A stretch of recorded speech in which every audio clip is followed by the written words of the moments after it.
So to start off the new series, my new everything, I want to give you a really quick overview of the basics. Just complete basics. We're going to start with tools and wire today. These are my pliers. They're the pliers that I use the most. Actually, these are the pliers that if I'm traveling somewhere, I take these and I don't need anything else. I do have racks of probably 3 dozen others, but I only need these 2. These are Lindstrom pliers. I'm not sure if that comes up. You can sort of see Lindstrom. They're adjustable. I keep them on the springiest adjustment. I like these Lindstroms because the length of them means that they have more leverage, and so they're easier to use. So these flush cutters, they cut like butter between the spring and the length, and just, I don't know, they're just the best cutters ever. So I really love these ultra flush cutters.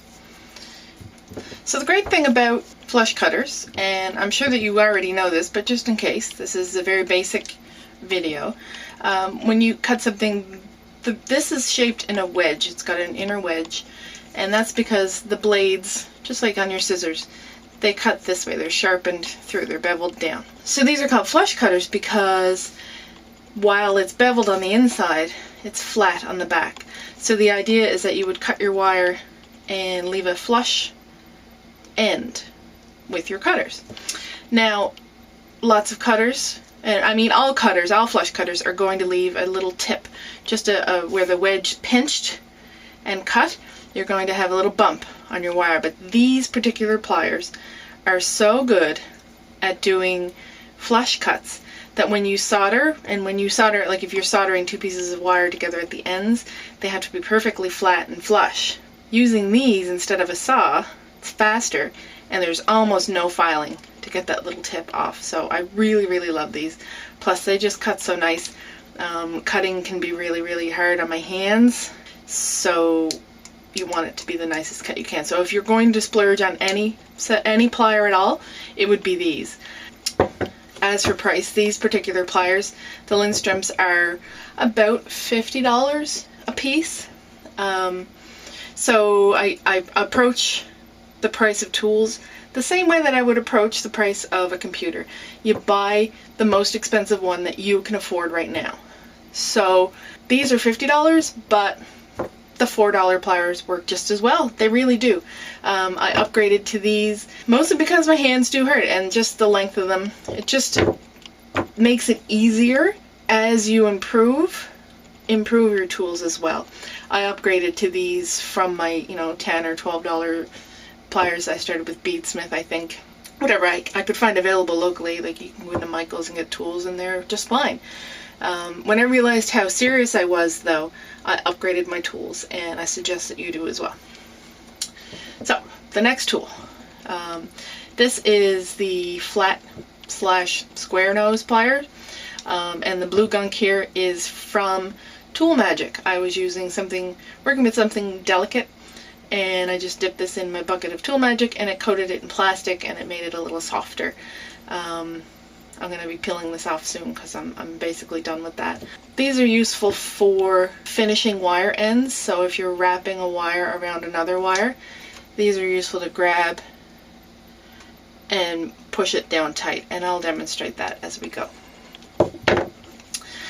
These are my round nose pliers.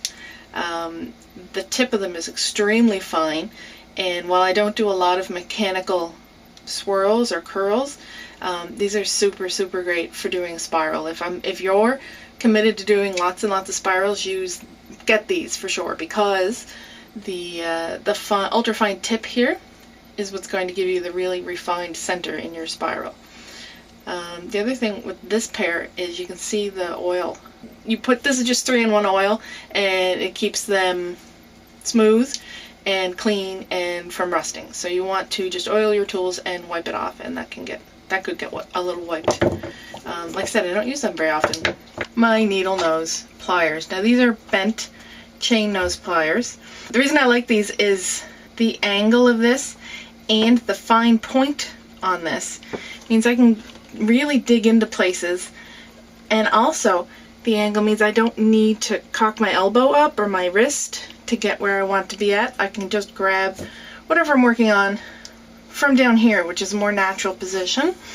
Much like being at a computer, you don't want to have your wrists in an odd configuration for too long. So I like the angle of these quite a bit in order to get at wire, pull it tight, and grab it around.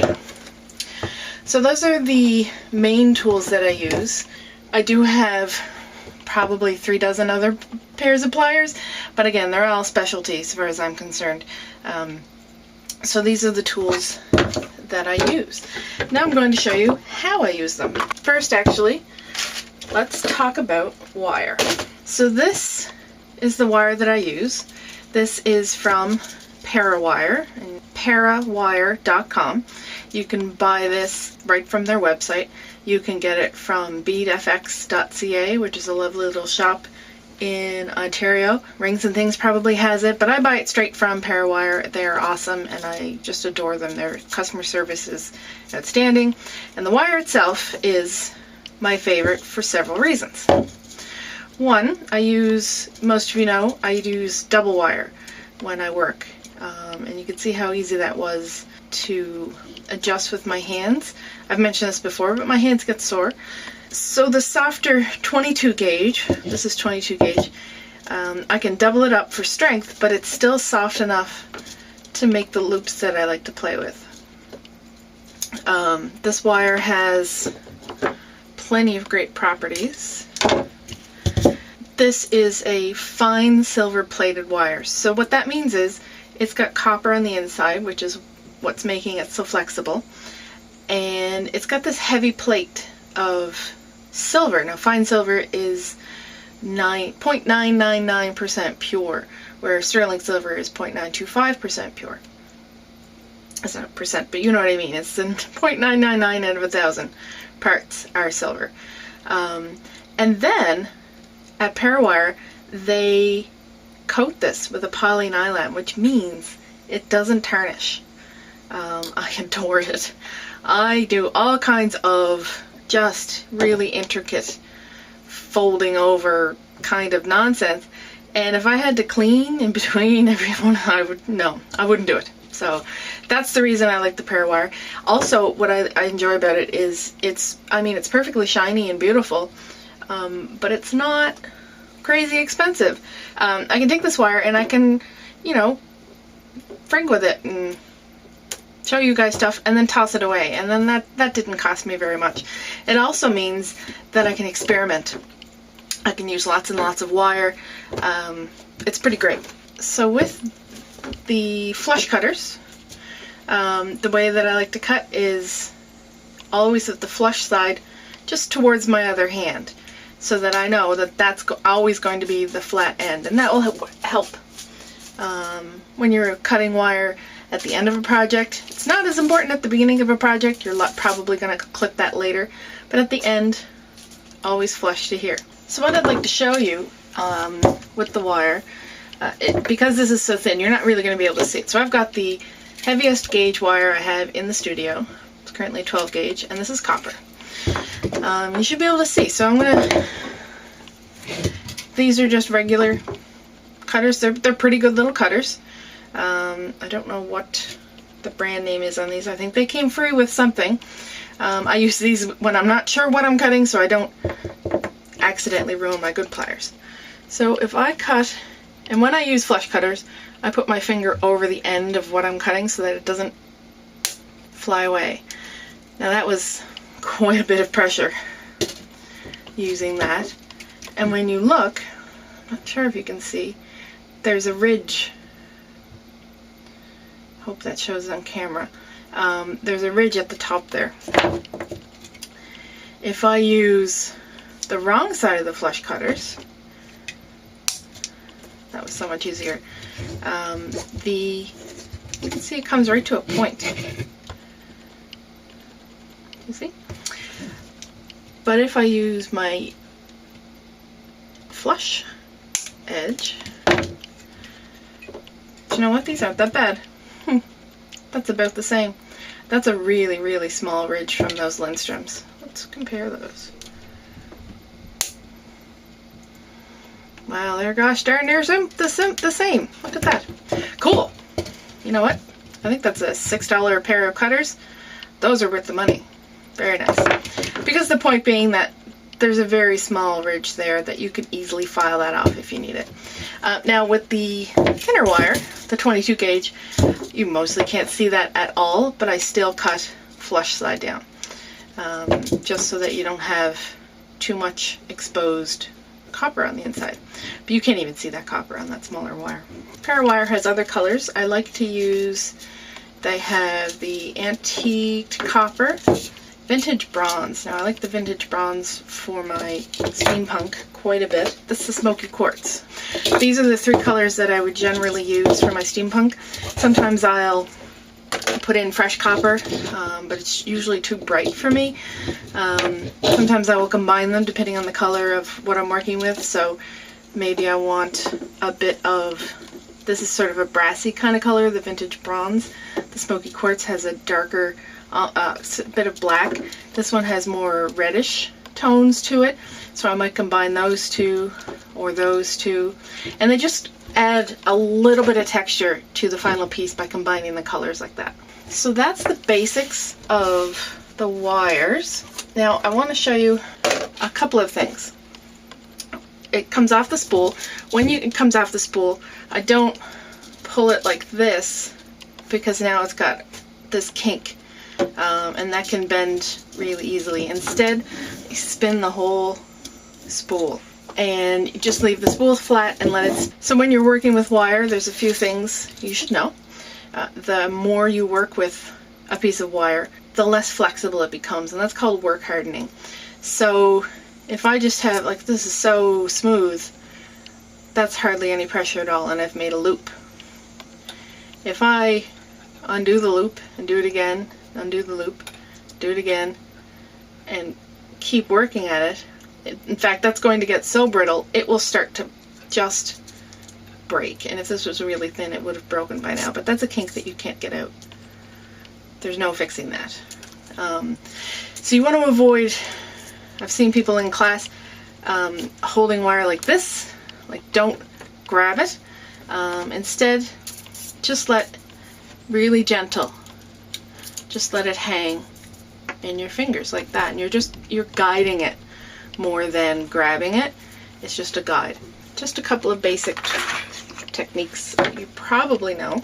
So to make your basic wrapped loop, it's not even wrapped, just a basic loop, you're going to have a piece of wire and your round nose pliers. Put the wire in between the jaws, as, like, don't let it stick out. Get it as close to the top as you can. Now I tend to turn away from me. You can move forward, but I find that you just get more, there's more flexibility in your arm if you're going away from you. So I support the pliers with my other hand, use this thumb to gently guide, and turn.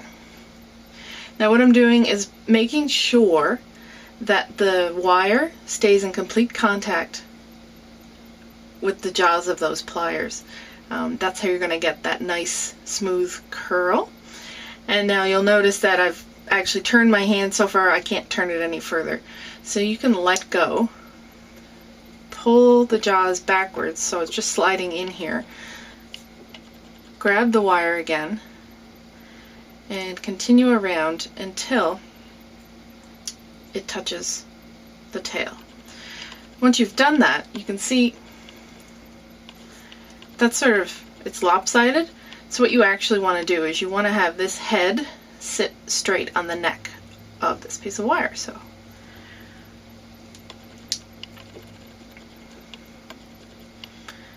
you just grab it at there and you give it a flick, and it's almost in the wrist. But now you've got this perfect little loop. A different kind of loop that you can create is a wrapped loop, and it's stronger. You can see that this can be pulled open. Instead of at the very tip, put your pliers a ways down, grasp and do the turn, come back, do the turn, And then use your hand, your thumb, to pull that wire, wrap it around that tail. Once you get it 1 or 2 turns, what I tend to do is switch hands. So now I'm holding this, and my left hand, which is my non-dominant hand, is more like a vice grip. It's just a stationary holding on tool. I'm not really doing anything over here. I'm going to take these pliers and I can pull that around. Now, when I'm doing this, see how it's sort of jiggling all over the place? That's when I might switch to the square nose pliers, because I can now put this parallel to the neck here and squeezing just very gently, because the wire, it's not hard right now, and I just pull that around. You're pushing it really rather than pulling. And now you have a lovely little wrapped loop. That's all we're going to do for this one. If you guys have questions about my pliers or the wire, ask them in the comments. Till next time. From now on, I am including a blog post with every video. So, for links to tool recommendations on Amazon, head on over to the blog at gailbird.com.